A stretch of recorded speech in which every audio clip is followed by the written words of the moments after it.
ओम नमस्ते। हम बात करेंगे यहाँ भारत की। भारत टॉक्स में आपका स्वागत है। जब से मनुष्य ने जन्म लिया उसकी जिज्ञासा अन्य जीवों की अपेक्षा अधिक थी, क्योंकि उसके पास मन की शक्ति ज़्यादा थी। इसलिए भारतीय परंपरा में मनुष्य कहा गया जो अपने मन को आश्रित कर सके। प्रत्येक मनुष्य के जीवन में दो प्रश्न उठती रहीं: सृष्टि कैसे बनी और जीवन की उत्पत्ति और उसके अंतिम स्थिति को लेकर।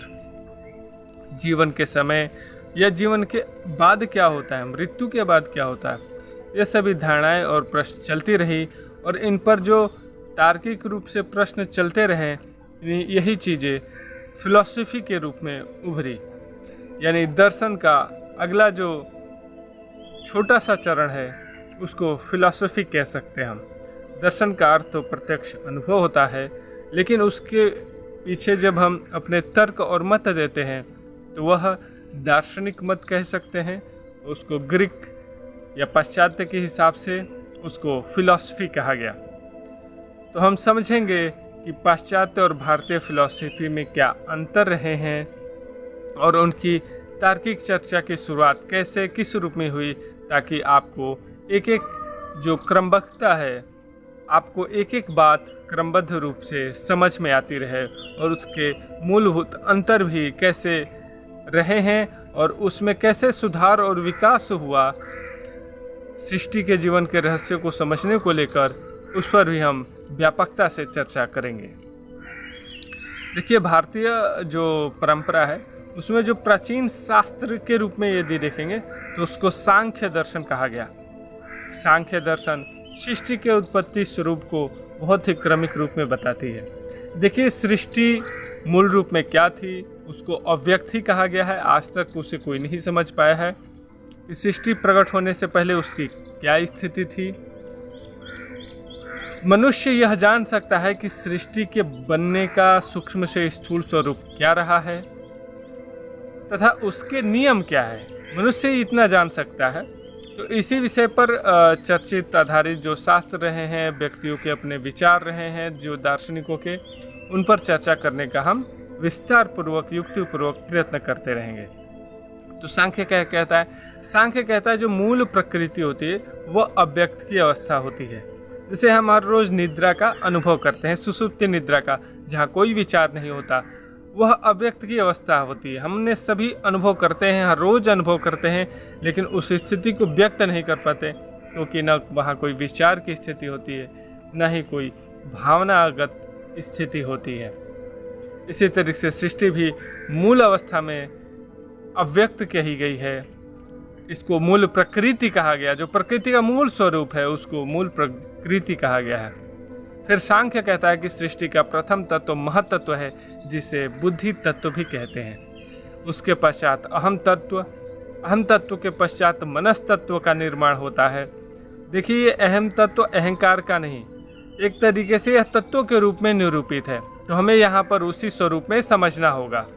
मनस तत्व के बाद फिर प्राणिक ऊर्जाओं के साथ सम्मिलित होते हुए आकाश महाभूत का निर्माण होता है। आकाश से वायु महाभूत, वायु महाभूत से अग्नि महाभूत, अग्नि महाभूत से जल महाभूत तथा जल महाभूत के पश्चात सबसे अंतिम तत्व जो है, सबसे अंतिम महाभूत में पृथ्वी महाभूत आता है।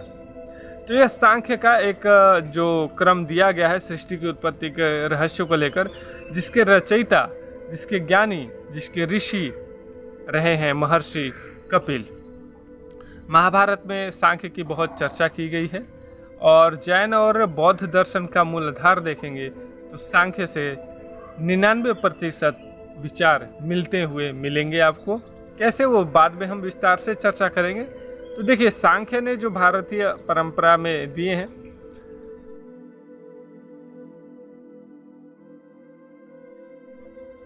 जो कि वैदिक मत के लोगों के द्वारा पूर्ण स्वीकार्यता है, तो उसने इस रूप में सृष्टि के क्रमिक स्वरूप का वर्णन किया है। यानी सृष्टि का प्रथम तत्व, उसको मूल तत्व कह लें तो उसको महत्त्व के रूप में परिभाषित किया है। अब हम पाश्चात्य की तरफ जाएंगे। ग्रीक क्षेत्र में पाश्चात्य की तरफ का जो दर्शन का आधार रहा है, फिलॉसफी का आधार रहा है, वह ग्रीक रहा है पूर्व के क्षेत्र का मूल आधार रहा है भारत।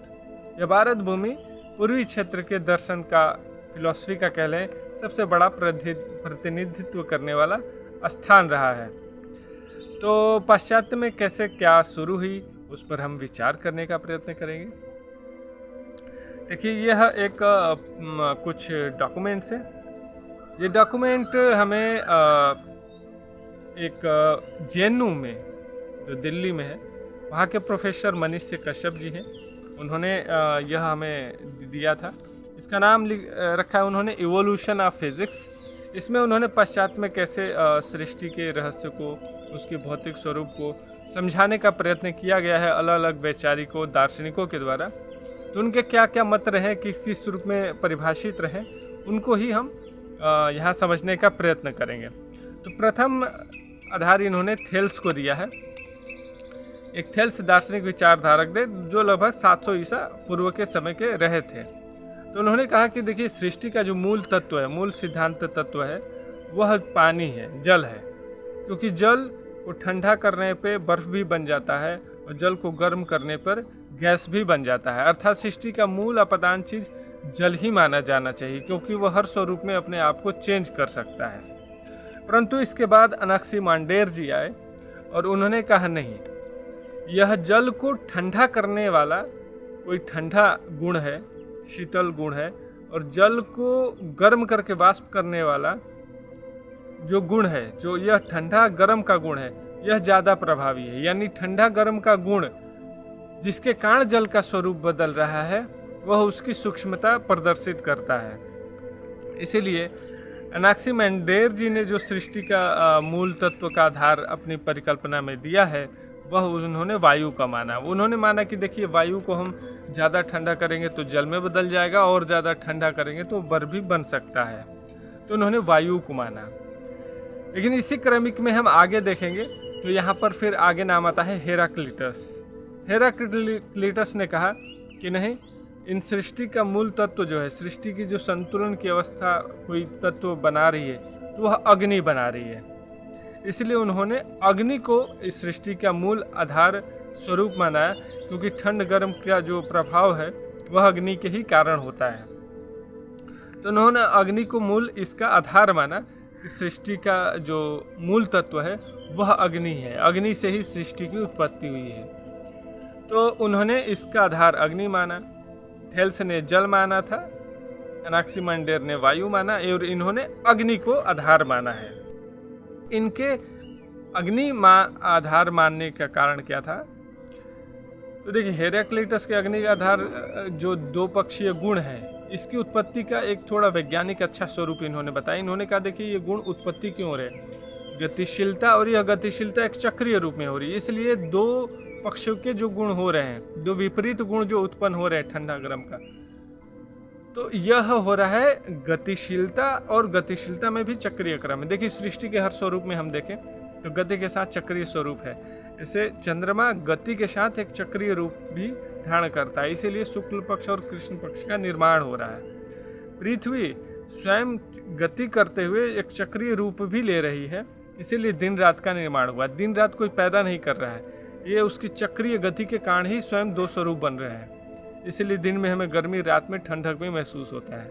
तो इसका मूल आधार क्या है? गतिशीलता और चक्रीयता। तो हेराक्लिटस की यह बात कहीं ना कहीं अच्छा प्रभावशाली है। और अग्नि को मूल उपादान तो नहीं कहा जा सकता, लेकिन हाँ, हमारी हर जीवन की मुख्य कड़ी को अग्नि संतुलित करती है। जैसे हमारे शरीर की संतुलन करती है जठर अग्नि, इसलिए आयुर्वेद में कहा गया है हमारी जठर अग्नि स्वस्थ है, ठीक है, हमारा शरीर स्वस्थ रहेगा। हमारे सौरमंडल का केंद्र है सूर्य, जो अग्नि के ही स्वरूप में अपने आप को व्यक्त कर रही है, जो हमारे सौरमंडल को संतुलित बनाए हुए है। हर ग्रह उपग्रह उसकी शक्ति के द्वारा ही संतुलित अवस्था में है। तो कहा जा सकता है अग्नि को प्रभावी, लेकिन मूल तत्व और उपादान तत्व के रूप में इसको नहीं माना जा सकता। इसके पीछे आगे हम कारण चर्चा करेंगे। फिर आए परमेंडिस। परमेंडिस ने अद्वैतवादी रूप में सिद्धांत दिया। जैसे भारत में आदि गुरु शंकराचार्य का अद्वैत पे ज़्यादा फोकस रहा है। उपनिषद भी अद्वैत रूप में अपने आप को परिभाषित करते हैं, और गीता भी। तो परमेंडिस के जो विचार रहे हैं कि परिवर्तन कुछ नहीं है, सब कुछ स्थिर है, और सब कुछ स्थिर है वो परिवर्तनशील जो है वो परिभाषित होता है।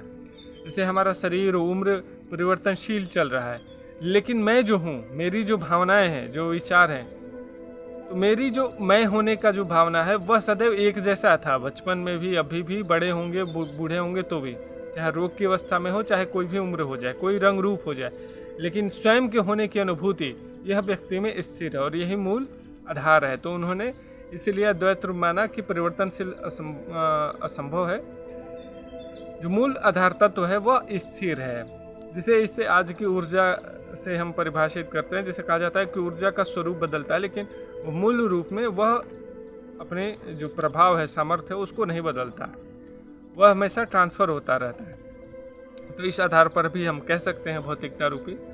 फिर इसके बाद एनाक्सागोरस आए, बहुलवादी इनका विचारधारा था, और इन्होंने कहा कि देखिए ये जो भी हम देख रहे हैं ना, इससे परिकल्पित एक तत्व है जिसको नूस कहा उन्होंने, इसको भारतीय परिप्रेक्ष्य में मन कहा जा सकता है। तो उन्होंने कहा देखिए यह जो तत्व है मनस, नूस के नाम से उन्होंने परिभाषित किया, यही सभी चीज़ को नियंत्रित करता है। ये निद्रा में हमारा मन विलय हो जाता है, चित्त में हमारे लिए कोई सृष्टि नहीं है, अर्थात सृष्टि की जो स्वरूप जिसका हम आकलन, परिकल्पना या जो भी चर्चाएं कर रहे हैं, उसका कहीं ना कहीं कनेक्शन मन से है, और मन धातु कहीं ना कहीं सृष्टिगत है और वही हमारे अंदर है तत्व। इसके कारण ही हम इस चीज़ की कल्पना परिकल्पना कर रहे हैं, वरना हम इस जीवन की परिकल्पना भी नहीं कर सकते।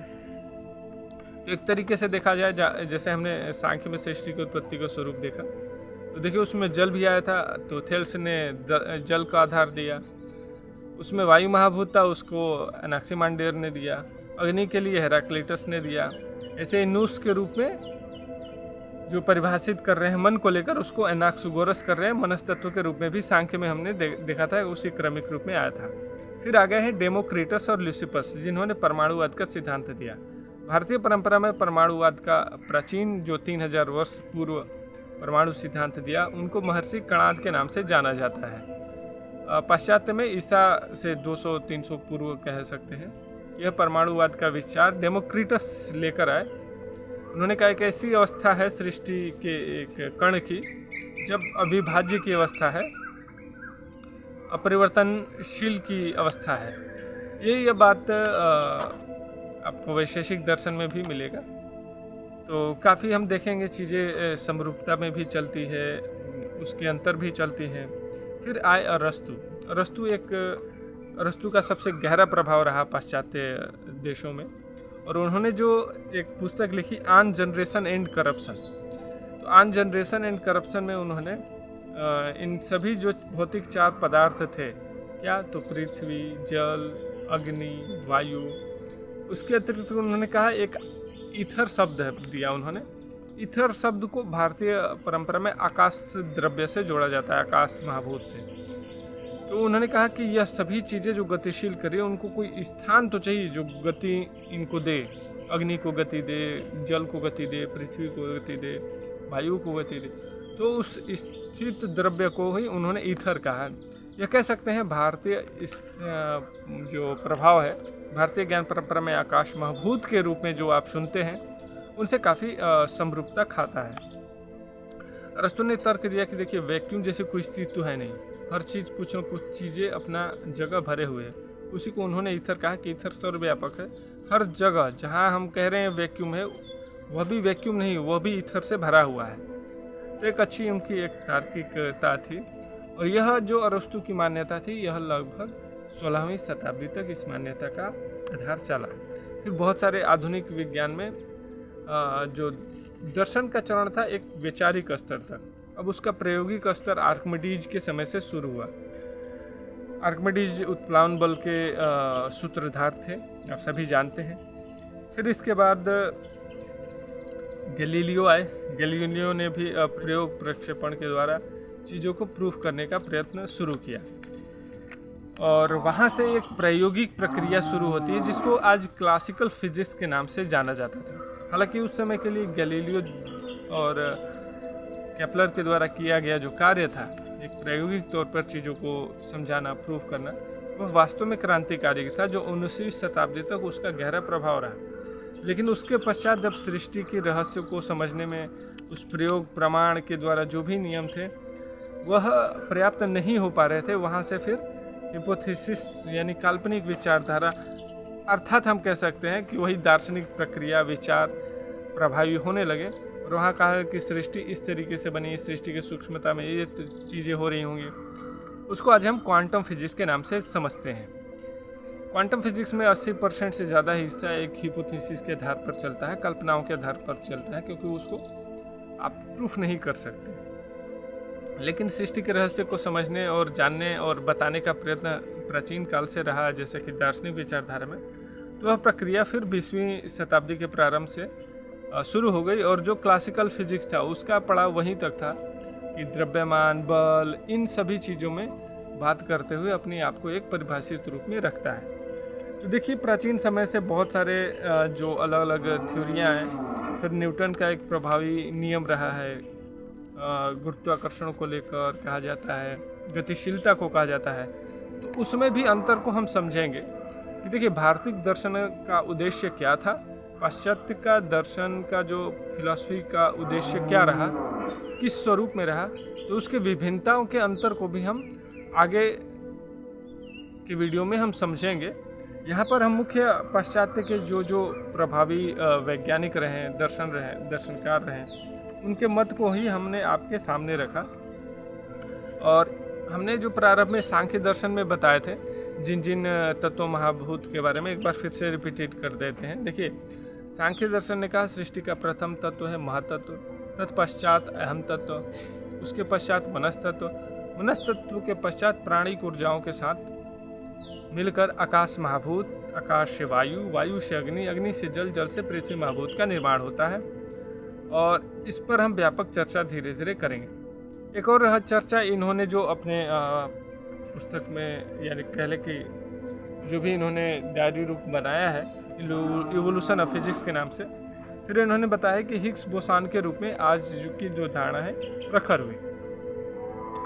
हिग्स बोसान क्या है, तो थोड़ा संक्षिप्त में हम बता दें। वह कण है जिससे किसी भी कण, जैसे कि इलेक्ट्रॉन, प्रोटॉन आदि में द्रव्यमान आता है। हिग्स क्षेत्र एक ऊर्जा जैसा है जो हर खाली जगह में मौजूद है।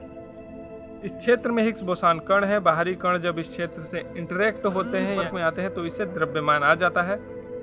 आम नागरिकों के द्वारा हिग्स बोसान को ही ईश्वरीय कण या गॉड पार्टिकल कहा जाता है आम भाषा में, लेकिन वैज्ञानिक भाषा है Higgs boson particle. Boson Bose शब्द से आया है, जो कि भारतीय ही वैज्ञानिक थे, उनके टाइटल से आया है। और हिग्स भी एक पाश्चात्य के वैज्ञानिक रहे थे। फिर बिग बैंग थ्योरी आई कि भाई सृष्टि में प्रारंभ में कुछ नहीं था, एक चीज़ों में संकुचित, फिर विस्फोट हुआ और चीज़ें विस्तृत होने लगी। तो इस आधार पर फिर बिग बैंग थ्योरी का अपना एक चला। फिर उसी में फिर ब्लैक होल की एक थ्योरी चलने लगी। फिर उसमें भी काफ़ी बदलाव आते रहे। बिग बैंग की थ्योरी में भी पिछले शताब्दी से काफ़ी बदलाव उसकी थ्योरी मान्यताओं में चले आए, और हिग्स ब्लैक होल में भी काफ़ी बदलाव चलते रहे उनकी मान्यताओं में, उनकी वैज्ञानिकता या जो भी हम कह लें, उनमें विचारधारा में परिवर्तन चलते रहे हैं। तत्पश्चात अंत में फिर आता है, इन्होंने यह लिखा है कि देखिए, हम अब कह सकते हैं कि अब तक के वैज्ञानिकों के प्रयास विज्ञान की एकरूपता की तरफ हुए, मतलब यूनिफिकेशन ऑफ साइंस की तरफ सबका फोकस रहा है, जिससे सभी घटनाओं को एक ही सिद्धांत, single principle for all natural phenomena में समझाई जा सके। तो इन्होंने कहा कि देखिए, अभी विज्ञान की जो एक सोच चल रही है कि single principle for all natural, जो भी प्रकृति की विभिन्न स्वरूप में प्रकृति अपने आप को रिप्रेजेंट करती है, उसके लिए हम एक ऐसे सिंगल थ्योरी का निर्माण करें, एक सिंगल सृष्टि क्रमिक स्वरूप का हम एक निर्माण करें, इसे इन सभी चीज़ों को परिभाषित किया जा सकता है। फिर इन्होंने लिखा है कि हम उम्मीद करते हैं कि इस तथ्यों की जानकारी हमें प्राचीन ग्रंथों में हो सकता है मिला हो। जहाँ तक मैं इनसे मिला था, वार्तालाप किया था, इन्होंने अपने भारतीय किसी भी दर्शन को पढ़ा नहीं। देखिए, जब तक आप कोई पुस्तक पढ़े ही नहीं, भारतीय किसी दर्शन को पढ़े ही नहीं, नाम ही नहीं जानते, तब तक उसमें आस्था और विश्वास कैसे आएगी। हम जिन चीज़ों को ज़्यादा पढ़ेंगे और उसमें ज़्यादा यदि युक्तिपूर्वक बातें होंगी और एक वैचारिक व्यक्ति होगा तो उसमें उसकी गहरी श्रद्धा आएगा, तथा इसके साथ ही वो प्राचीन ऋषियों के प्रति जो उनकी गहन समझ थी, विचार थी, जो व्यापक सोच की तरफ दर्शाती है, उसकी तरफ श्रद्धा जाएगा। हम प्रयत्न करेंगे यहाँ से ताकि आप उनके पहले उनके अंतर को समझें, पाश्चात्य फिलोसफल का आधार क्या रहा और भारतीय का आधार क्या था, और फिर उनमें आगे की प्रक्रिया में क्या विभिन्नताएं थी उनको भी समझने का प्रयत्न करेंगे, तथा भारतीय सांख्य दर्शन जो हमने आज चर्चा की, जो सृष्टि की उत्पत्ति का स्वरूप बताया है, तो आज के समय में हमें इसे प्रमाणित करना पड़ेगा। इस क्रमिक स्वरूप को वास्तव में यदि सत्य है, सृष्टि इसी क्रमिक रूप में व्यक्त कर रही है, तो हमें आज के समय में इसको प्रूफ करना पड़ेगी कि वास्तव में सृष्टि इसी रूप में अपने आप को प्रकट कर रही है। तो प्रयत्न करेंगे आगे के वीडियो में धीरे धीरे और चीज़ें समझेंगे। अगली वीडियो में हम समझने का प्रयत्न करेंगे कि जो भौतिकी स्वरूप है उसके समझाने का आधार क्या रहता है सृष्टि को, तो उसके माध्यम से विस्तार से समझेंगे, तथा इसके साथ ही थोड़ी आध्यात्मिकता के भी इनके डिफरेंस को समझने का प्रयत्न करेंगे। तब तक के लिए धन्यवाद। जय हिंद।